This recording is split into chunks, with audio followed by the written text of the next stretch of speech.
Welcome to Authentic Living with Roxanne on Global Voice Radio. Join Roxanne Durhodge and her thought-provoking conversations, the catalyst to live your life to the fullest.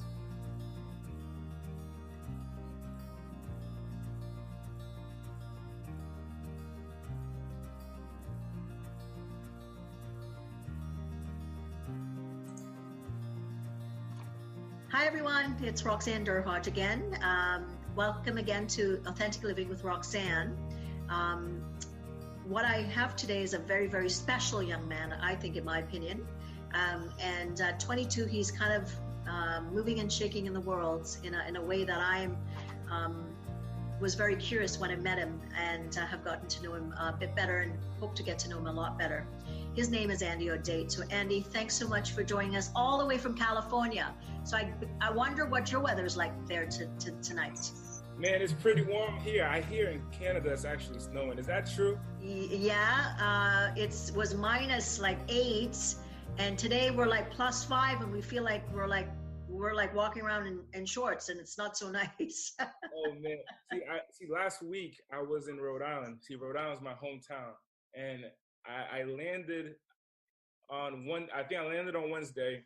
And then on Thursday morning, it started to snow. I said, man, I got to go back to the West Coast, man. This ain't for me. This ain't for me. Okay, I'm going to come and visit you. You got to come over here on the West Coast. That's it. So I want to tell the viewers the listeners a bit about you. Andy, at the young age of 22, is a published author. He's a millennial motivational speaker and a serial entrepreneur.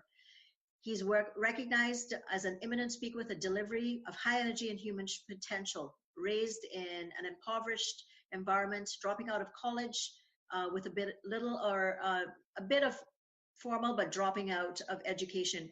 He took a path of entrepreneurship, a course of self-education that landed him the successes that he has today. This path has not allowed him to change his circumstances, but have allowed him to effectively communicate the desires to be great to others. And like I said earlier, he lives in Cali, which we're all jealous about. So yeah. Andy, welcome. And thanks so much for taking the time. I know you're a busy guy and you're, on planes, trains, and automobiles. I know you're heading to Vegas tomorrow. So I, like I said, wanted to have millennials get a bad name, right? When you kind of go out there in the world and everybody's trying to talk about millennials and how do you manage them. And so I want you to kind of tell us a bit about you and your path, and how you can be a voice for millennials that are trying to find their way in this world today. Look, I believe that first and foremost, millennials get a bad name. It's true. I believe that does happen. But I believe that it's a decision that the millennial takes. We all have decisions, whether you're an adult, you're 18 years old, you're 15. We all have decisions to make. And whether you're a millennial or Gen X or Gen Y, it doesn't matter. It's about the decisions. The knowledge is there. The opportunity is there. It is for you to take it. And I discovered at a young age that I have to take it. I have to take what's mine and what's literally available for me. See, my parents came from Haiti. They were born in Haiti. And I realized that what's successful to them was being in the middle class, being here. And they made that. They made it a reality. Like, I didn't grow up. I grew up in an impoverished area, but I didn't grow up in the gutter. I didn't grow up homeless, thank God. And I felt like I had an innate desire to level up for my family, to level up for my name, so I can take care of my parents. And that's what I do now. That's what I focus on now, is to help other people. And that's my business, helping other people, so therefore I can help my own family. So tell me, when did that start to happen? You're 22. So when did you kind of start and say, there's something bigger in me here, and I have this burning desire to make a difference in the world, and make things different, not just for obviously for myself, but what I hear is that your belief is that in making it better for the people around you. Yeah, I mean, I wish I could tell you like it started yesterday, but no, it started at a young age. I was 10 years old, and I asked my dad for Nike Air Forces. Nike Air Forces to me was like the coolest thing. So I asked my dad for Nike Air Forces, and he couldn't get it for me. He didn't get it for me. And I realized that I had to go get it myself. But I was grateful because I had a home to live in. I had a shelter, and so on and so forth. So I set out to start my own business to be able to make that money. And when I was out there, I started realizing that I'm not doing the same thing that other people are doing. I'm 11 years old, and I'm pretty much running my own landscaping business, because I would go door to door during the winter time, and I would shovel their snow at 11, 12, 13 years old. So that idea just kind of came about, or you thought, well, I want to be able to make my own money. I want to be able to build something. Do you remember how you were thinking back then? I mean, consider it like this, right? A 10, 11-year-old young boy goes to his parents and he says, "Can you get me this? My friends have this Xbox. My friend has this program, these games. Can you get it to me?" All happy and excited. The parents say yes, and they never get it. Mm-hmm. Or even worst case scenario, sometimes the parents say no and they don't get it for him. Then he comes back, "Can you get me these clothes? I want these clothes." And the parents say no. Then he comes back, he leaves sad, but he comes back another day and he says, "Can you get me a computer, Dad? Please, my friend got a computer. I want a computer." And the parents say no. And then the kid realizes through conversations that the parents don't have the money. They're at a level where, they're just getting by because the parents really don't have the money. So I knew that I had to go get the money myself. And who has my money? My neighbor has my money. I got to do something good for my neighbor for him to give me money. Right. So across the street the guy must have been like 60, 80 years, 70 years old. And to me, anything above 18 was old. So at the time. Whoa. I remember saying to myself, "Oh, that guy's like 20. He's old." I won't take that personally, Andy. I'm just listening. No, I'm 22, so therefore I myself, I was old. So then I look across the street, I'm like, well, this guy is, he's pretty old. If I shovel the snow and he doesn't have to, maybe he'll give me a few bucks. I go across and I ask him, I say, "Hey, John," his name is John. I say, "Hey, John, can I shovel your yard for you and I'll charge you $10? And he's like, "No, thank you." And I'm like, okay, maybe he's just not my customer. So let me go to the next door. I go to the next door and they say yes. And they pay me $10. And I'm like, whoa, I got the money in my hand. I'm looking at the money. I'm like, I got the money in my hand. Okay. There must be more out there for me. Wow. The sneakers cost $200. There must be more out there for me. Mm-hmm. So I keep on going door to door to get that money. And in the interim, I'm helping other people. I'm helping people who don't want to be out in the snow, getting frostbite. And I was out there late at night. I'm telling you, I was 11 years old, Roxanne, when I did that. Wow. So I realized at a young age that there was more for me. And it was those type of situations that kind of propelled the mindset of there's more, there's more, there's more, there's more. So you started a cell phone business when I read your bio. How old were you when you started the cell phone business? And I know prior to starting speaking and working a lot with a lot of speakers, that you had quite a lot of staff working for you. So tell us a bit about that. I go into the story very deeply in my book, No More Average, where your audience can get the book at nomoreaveragebooks.com. I go very deeply in the book. And what happened really was because of these experiences of giving a product or giving a service that actually helps someone else, that people give me money for, I learned that I can actually become my own boss. Okay. So when I entered the workforce at age 16, I started working at Wendy's, right? And even while I was working at Wendy's, I still had the side hustle of making my own money based on my own thoughts and my own ideas. Mm-hmm. So I was working at Wendy's, getting paid $200 a week, and I was selling cell phones on the side.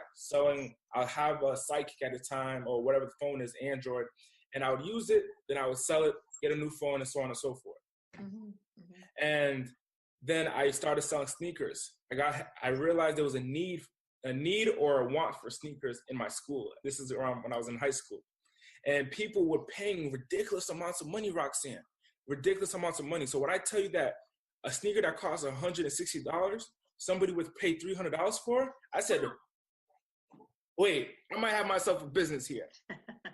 And I use that money to propel my other businesses. Mm-hmm. So here's an example. I work for 4 weeks at Wendy's. I make $800. A sneaker is set to release in 4 weeks. So I use that $800 and I go out and I buy sneakers, $800 worth of sneakers. And then I flip each sneaker for an extra $100 in profit.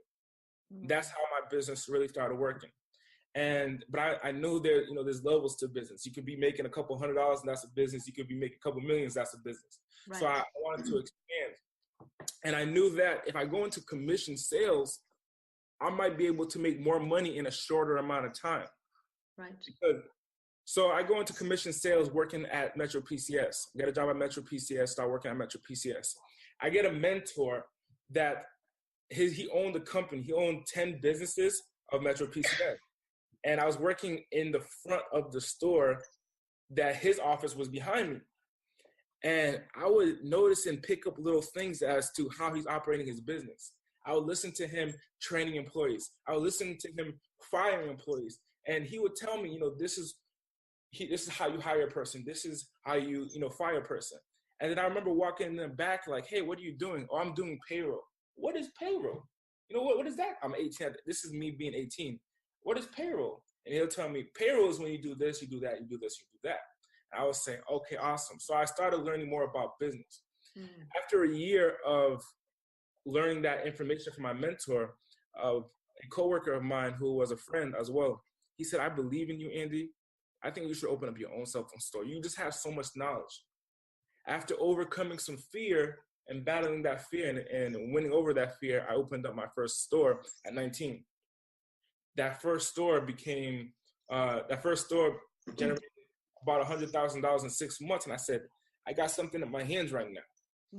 I grew the business to 4 businesses, to 4 locations with 14 employees and 30 people at its peak.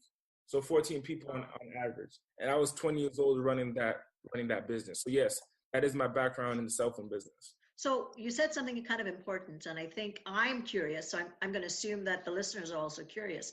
You said you felt the fear, and what did you do with the fear? Because you know what? Whether you're 22 or 50 or 60, as an entrepreneur, there's always that kind of place in the back of your mind going, I don't know, who thinks they can do it? I'm not so sure. That fear crops up with all of us when we're going to do something big. So how'd you kind of get past that? Look, I realized this at a young age, really, that we're all gonna die. I realized, and that's how I overcome a lot of fear, is that we're gonna die.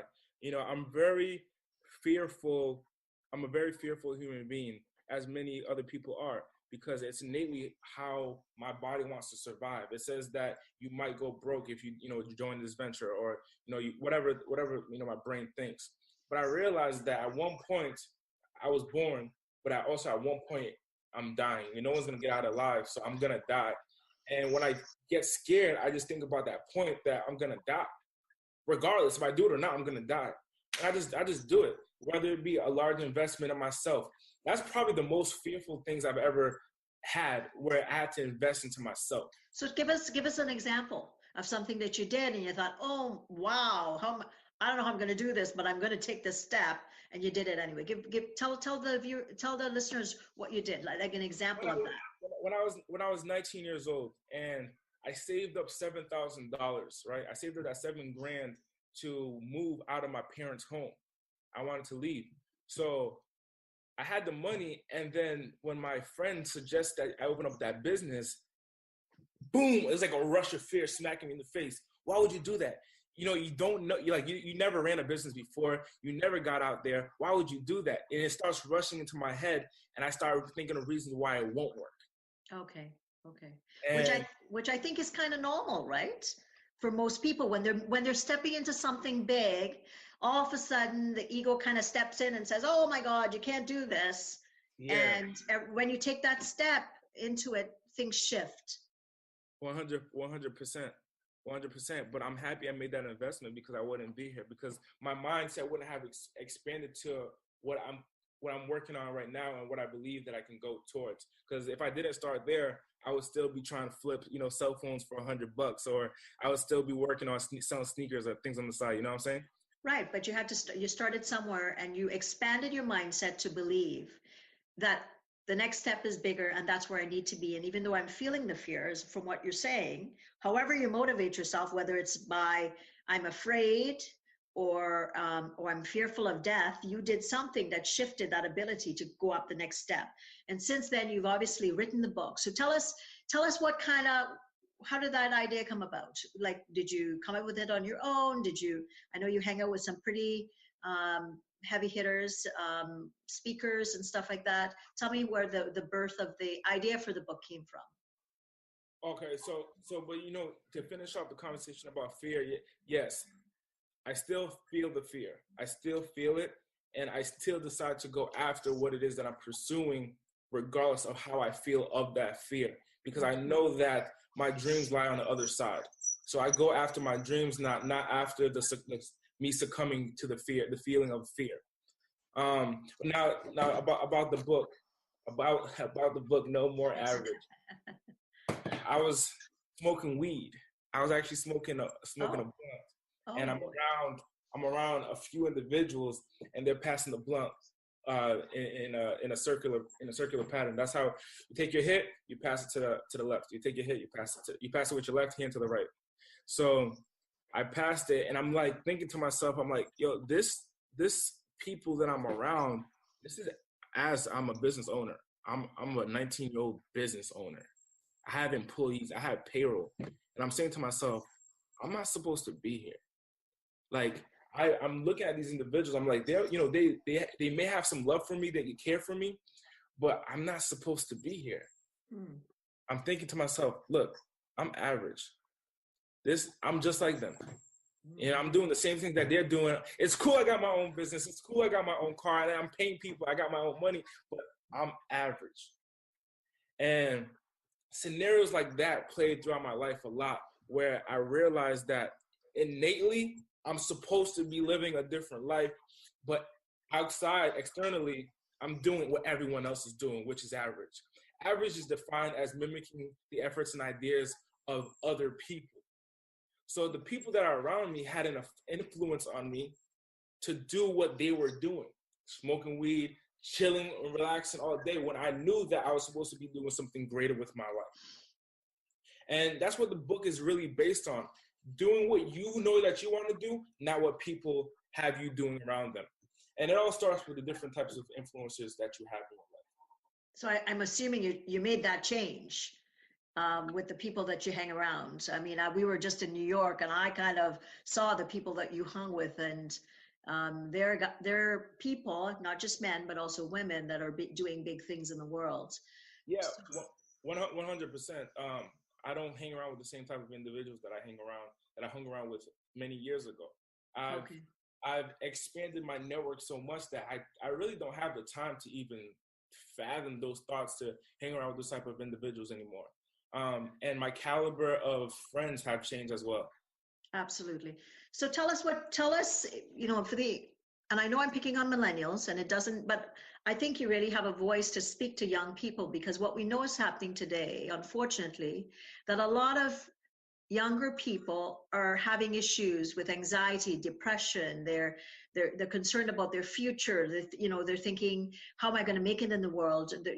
So many jobs are not, getting lost, right? So you hear a lot of negativity, and that they're entitled, right? You hear that a lot. They're entitled. The world owes them a living. So if you were to be speaking to millennials directly right now, and you could give them a message, what would you tell them? Look, I don't have the answer for the fight on millennials, all right? I don't have the end all be all. This is the answer. Donald Trump, give me a call, I'll tell you. Like, I don't have that answer. But I do have opinions, and as a millennial, I think we have a choice, and we are knowledgeable. See, we are knowledgeable human beings that has a choice to make. You know exactly what it is that you want to do with your life.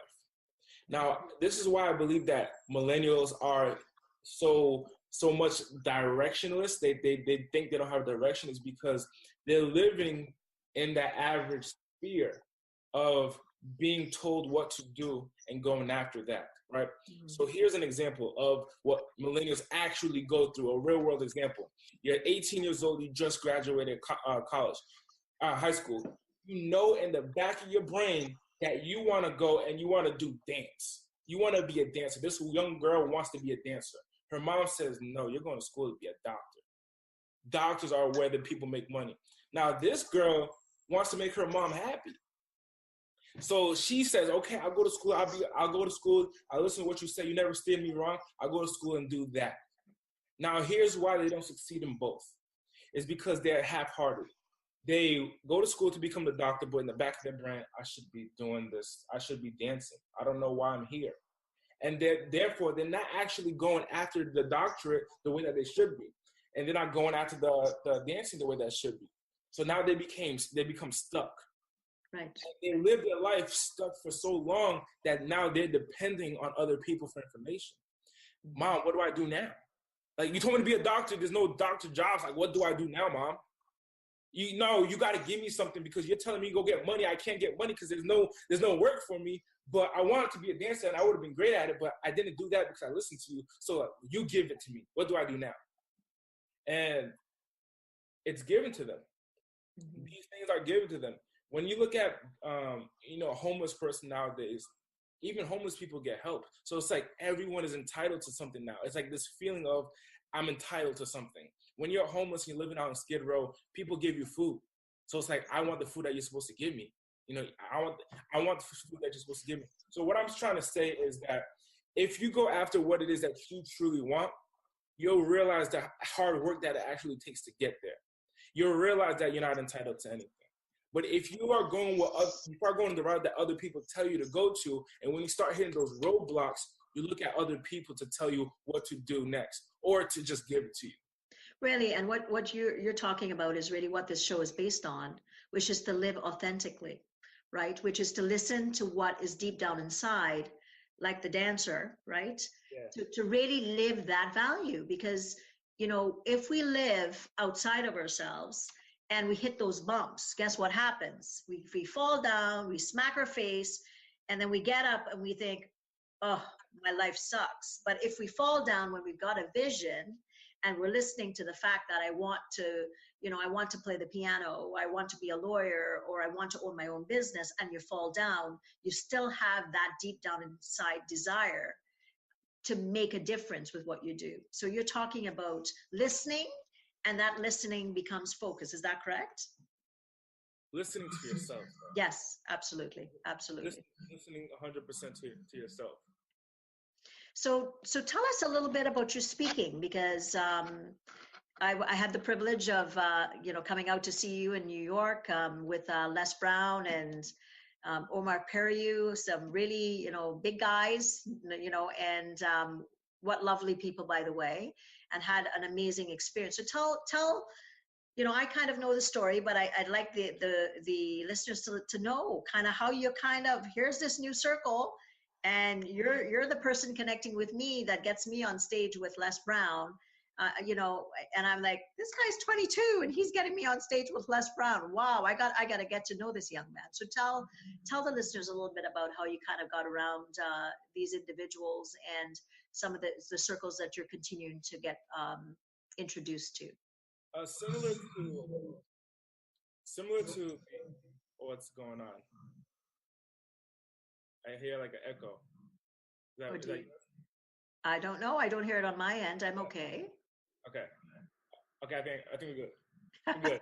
Okay, we're good. We're good. So, like, similar to when I was scared to make that investment of that $7,000 in my business when I first started, right, in the cell phone business, and I had that fear. I had to make an investment in myself to kind of like join the Les Brown Institute and join the inner circle of Les Brown.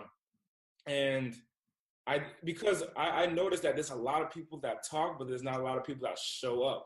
And as I get more and more into this business, like, you're someone who you showed up, you invested into yourself to start speaking and start developing your brand, as well as I did with myself.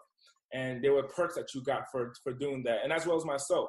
So when I invested into myself earlier last year to start working with Les Brown, I had to overcome a lot of fear and a lot of doubt. I think what blocks me is what blocked my progress was my doubt in my abilities. Being 21, being Black, and all these things that came to my mind, like all these reasons that came to my mind. So I had to overcome the fear and overcome the doubt and actually invest myself on a continual basis in order to grow my business. So when I invested myself, it didn't stop there.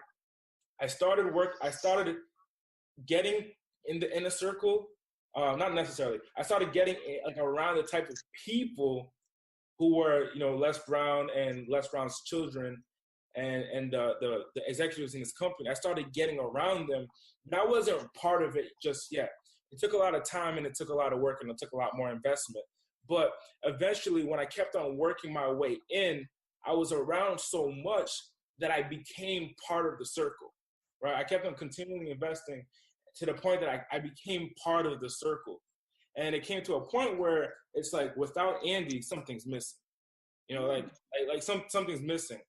So therefore I became part of the team that way. I just continued to show up.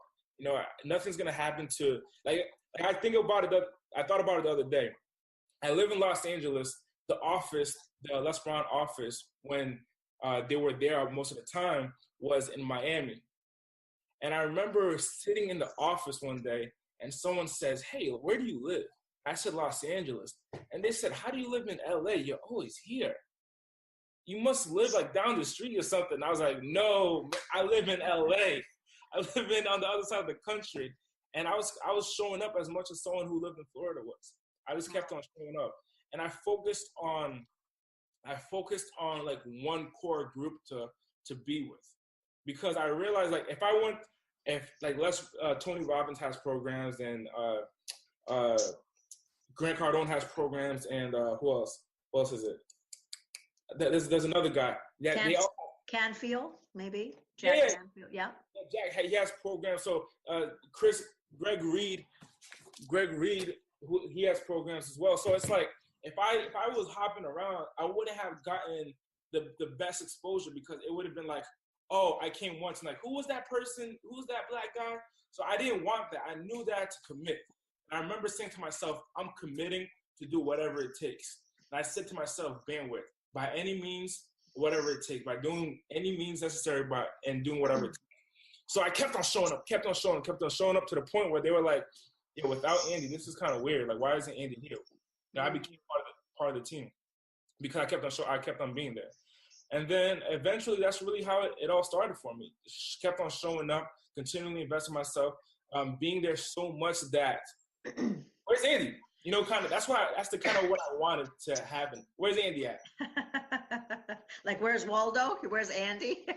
If I'm not there, it's like, where's Andy? And people thought I lived in Miami. What I actually lived in LA. I just was always there. So you just hopped on a plane as much as possible, and you were available and learning and just kind of downloading all the information that you needed to kind of get where you are today. Yeah, I hopped on a plane. Like, if I can tell you how many times I've been on a plane from LA to Miami earlier this year, I couldn't count my fingers. I can tell you that. I can't count my fingers. And we're only talking about a few months. We're only talking like I was on the phone. I'm vetting speakers right now. I'm working with different speakers who wants to get on stage. And I was on the phone with someone, and I was telling them about how many times that I'll travel to go after, what it is that I want. Mm-hmm. How many times will I get on a plane to go, get what I want? So yeah, hop on a plane as much as you can. For the people that are listening, hop on a plane as much as you can and get around the right people and watch your business propel. I've only been doing this for since probably around February. It hasn't even been a year yet. February, wow. So I wouldn't have known that. I thought it was longer than that. So you've done massive things in less than a year. Yeah, 100%. First and foremost, I got to give it to God, because, I believe that this vision was given to me. I remember when I was last year, when I was running on Figueroa Street and I saw myself on stage with Les Brown, I believe that vision was given to me. right? And it was like my job to actually fulfill that. I So remember you were running and you saw an image of being on stage with Les Brown. It just came in your mind. well, actually, this is what happened. I was running on figure. I was, trying to lose weight. And I was listening to a lot of rap music in my ear, and I remember listening to Ace Hood, and he was talking about motivation, going out and get hungry. And I was running about 22 to 24 minutes per mile. Every mile was 24 minutes long. I changed the stuff that I was listening to, and I started listening to Les Brown, motivational stuff, Eric Thomas, motivational things on YouTube. That time of 22 minutes decreased after doing a few weeks of training. That time decreased all the way to 8 minutes, and Wow. 8 minutes per mile now. I remember I was running. I was like, am I really doing this right now? I was like, am I really doing this? I remember that like today I was working out. You diced it in a third. What's that? You diced your time in a third.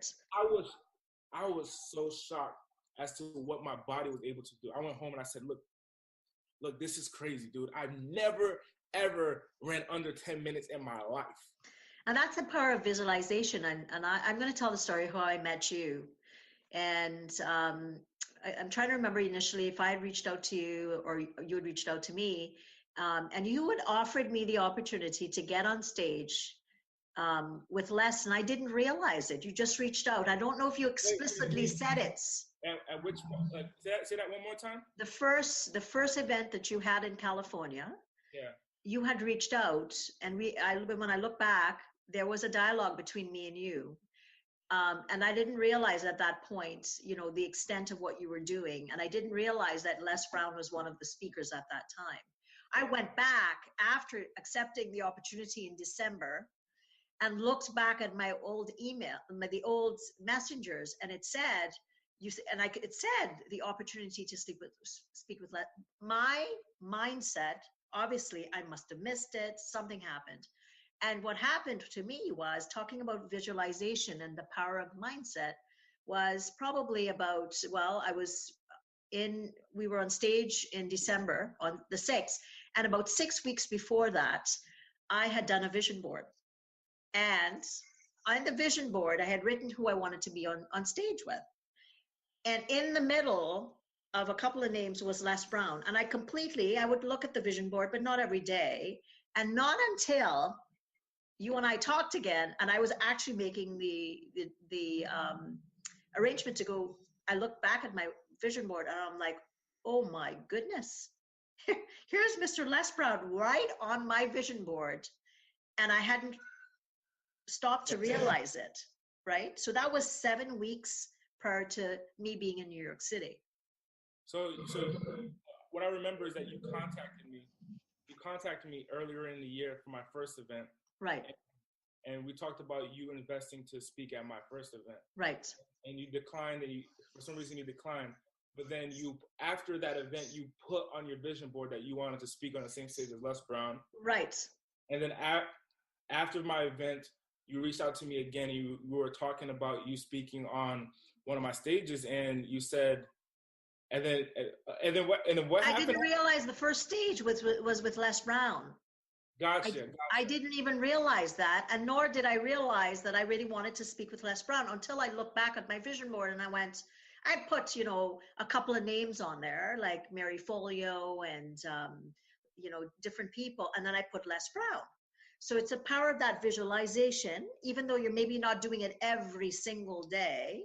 And, when I came back after speaking, I pulled it out again, and it's a little bit rubbed off, but it's right there. So you did reach out to me, and I did get you on stage, and you did speak on stage with Les Brown. Like, how was your experience with doing it was all I can say is that was an amazing experience for me. And what made my day even further was when I was telling Les about my son, who is he listens to motivational tapes. I told him I was going to New York, and he says, Mom, of course I know Les Brown. I've been listening to him forever. So I'm telling Les his story because I figure this man's going to be busy. He's not going to be able to have time. And then what does he do? What did he do? He calls RJ. Did you know? Yes. He called your son. Okay. Yeah. I don't know if you knew that. No, And he spoke to him, and he said, so he said, I heard your mom says you're doing amazing things. You listen to motivational tapes all the time. They had a conversation. And then Les said to him, look, you're a driven young man. If at 16 you've been doing this, he says, if you want me to mentor you, I will mentor you because you sound like the kind of kid that's going to do big things in the world. And I was speechless because I did not, here I am. Obviously I'm going there, to, build my brand, to be around, these individuals, especially Les. And then he does this and I'm blown. I am like speechless. And all I get from my son after is, Mom, you're the bomb. That's all I got. I went, all right. If I got to a 16-year-old, I think I've been doing pretty good. So it's just amazing. That experience blew my mind. Being on stage was fantastic. I was completely in the moment. The business that I've gotten from there has been outstanding. And I've created a lot of contacts since being in New York. So without a doubt, like you're right, it's about mindset, expanding what you think is possible, feeling the fear, because we all like to stay in that comfort zone, right? Because that's the brain trying to protect us. And as soon as we get out of that comfort zone, what happens? It says, step back, don't get off the sidewalk, you're going to get smacked, right? And then we start to feel like that, and then we want to kind of run away. And you're so right when you say stepping into it means feeling the fear and just going with it, because that's where real things happen, is on the other side. 100%, man. I'm happy to, that you experienced that. And that's the thing. I can't, I wish I could have told you that, ahead of time, that, hey, this is what's going to happen. And I can't. All I know is this one thing. And I know this one thing, I believe in this. There is opportunity in the show up. Mm-hmm. That investment that you made, in my opinion, was nominal compared to what you received. With Les starting a relationship with your son and the relationship that you're starting with Les, there's opportunity in the show up. And when you show up, you receive opportunities. And the thing is, I can't tell someone, like, I just got off the phone a few minutes ago with a potential speaker, and I can't tell someone, hey, you're going to receive this opportunity. That's why it doesn't work that way. Just show up. Well, I mean, and when he did that, I thought he was kidding, right? I thought minimally, I'll get a picture, maybe I'll take a little video. And then when he took the time, that showed me the depth of the people that you were really surrounded with. When I saw what he was like, he was so gracious and kind.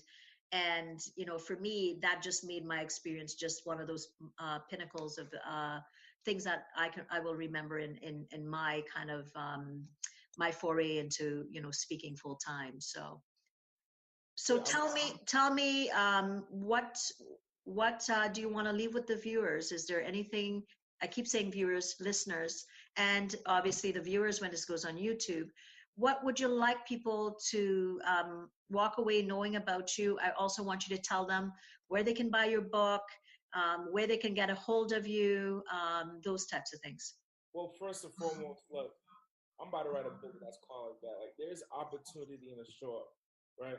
I found my business propelling very at a rapid pace because I continue to show up, to the point where people are going to be like, wait, I don't want to be the person that people are like, what happened to that one person? Mm-hmm. I want to be the person that they know my name and they know my story, and so on and so forth. So you got to continue showing up. And I believe there is opportunity when you show up. You just got to do that. So that's my biggest takeaway. If you get anything from me, if your viewers get anything from me, it's you got to show up. Mm-hmm. When I touched that stage, for example, on December 6th, and all the stages that I've been on this year, is I realized that I'm the youngest person to touch those stages. And I always think about, how am I doing this? It's because I continue to show up in comparison to when others don't. Mm-hmm. Right? I continue to show up. So when you show up, there's going to be an opportunity for you, just waiting for you. Absolutely. And where people can buy my book, No More Average, is at nomoreaveragebooks.com. That is nomoreaveragebooks.com. And you could, get in contact with me at Andy Audate, ANDYAUDATE, Andy Audate, on all social media platforms. Awesome. Well, it's been a pleasure as usual. And I know this is a beginning of a friendship. You know, I don't know if I have many 22-year-olds as friends, but I'm telling you, you're an old soul for sure. You've been here before. You've probably heard that, right? And it's a pleasure, and I know I'll probably be seeing you very soon. Actually, I remember I was on the phone with Eric Stoller and Charlie Chino. I was on the phone with both of them. I introduced them together, and they were, you know, having a little talk with each other back and forth. And it was about to be Eric's birthday. The day we had an event in New York, we had a bigger event in New York. It was Eric's birthday at that time, and we were celebrating his birthday. And Charlie's like, "Happy birthday! How old are you?" Eric's like, "I'm turning 51." And Charlie's like, "Oh, I'm 51." And I did this to myself. I said, "I'm 22." You know, I'm 22.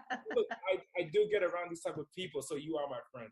It's a pleasure. Okay, well, you know what? And I'm 51, and I'm going to be 52, so I can join the club with the other two guys. So you're joining the 50+ group in my phone. That's it. You know, that's a new 40 for sure. 50 is a new 40. So I want to thank you, and I want to thank the listeners for you know, listening. And please reach out to Andy if you have any questions. I know he would be as gracious as he was with me to answer any questions that you have. And thanks again for listening to Living Authentically with Roxanne, and I hope to chat with you again soon. Take care. Thank you so much, Roxanne. Okay, take care. I'm gonna stop it altogether. Hey, no.